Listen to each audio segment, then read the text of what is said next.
రైతు సోదరుల స్వాగతం. విశాఖ వాతావరణ కేంద్రం ఒక కీలక రిపోర్ట్ రిలీజ్ చేసింది. నైరుతి ఋతుపవనాలు అయితే ఇంతవరకు తెలుగు రాష్ట్రాల్లో ప్రవేశించిన దాఖలాలు లేవు. కేరళలో కూడా నైరుతి ఋతుపవనాలు వర్షాలు నమోదైనట్టు భారత వాతావరణ శాఖ ప్రకటించలేదు. కేరళ 2వ తేదీ 3వ తేదీ కేరళకి వస్తే రావచ్చు. 7, 8 తేదీ నాటికి 2 తెలుగు రాష్ట్రాల్లో ఋతుపవనాలు ప్రవేశించవచ్చు అనేది భారత వాతావరణ శాఖ దగ్గర ఉన్న సమాచారం. అయితే తాజాగా ఒడిశా, ఛత్తీస్గఢ్, మధ్యప్రదేశ్, రాజస్థాన్ మీదుగా ఒక ఉపరితల ఆవర్తనం కొనసాగుతూ ఉంది. ఇక తమిళనాడు, తెలంగాణ, కర్ణాటక, ఆంధ్రప్రదేశ్లో ఒక ద్రోణి ప్రభావం కూడా స్పష్టంగా ఉంది.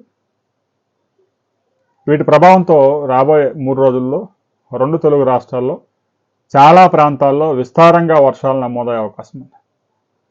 టెంపరేచర్స్ సాధారణం కన్నా కూడా ఒక 2 డిగ్రీలు తగ్గే అవకాశం ఉంది. విపరీతంగా ఏం తగ్గవు, ఒక 2 degrees టెంపరేచర్స్ తగ్గే అవకాశం ఉంది.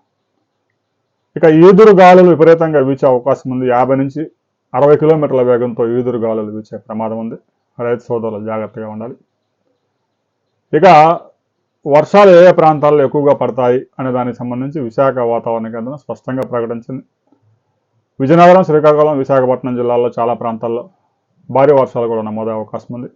ఇక ఎన్టీఆర్ జిల్లా, పల్నాడు, గుంటూరు జిల్లాల్లో భారీ వర్షాలు కూడా కురిసే అవకాశం ఉంది. ఇక రాయలసీమలోని అనంతపురం, కడప, కర్నూలు జిల్లాల్లో కూడా రాబోయే 3 రోజుల్లో వర్షాలు నమోదయ్యే అవకాశం ఉంది. ముఖ్యంగా ఈదురు గాలుల వల్ల ఎక్కువ నష్టాలు జరిగే అవకాశం ఉంది. రైతు సోదరులు జాగ్రత్తగా ఉండాలి. ఉద్యాన పంటలు అయితే తీవ్రంగా నష్టపోయే అవకాశం ఉంది. ఇక హార్వెస్ట్ చేసిన పంటలు తడవకుండా జాగ్రత్తలు పాటించండి. ప్యాడీ కానీ, మొక్కజొన్న కానీ, మిర్చి కానీ ఏ పంటలైనా డ్రై పంటలు తడవకుండా కాపాడుకోండి.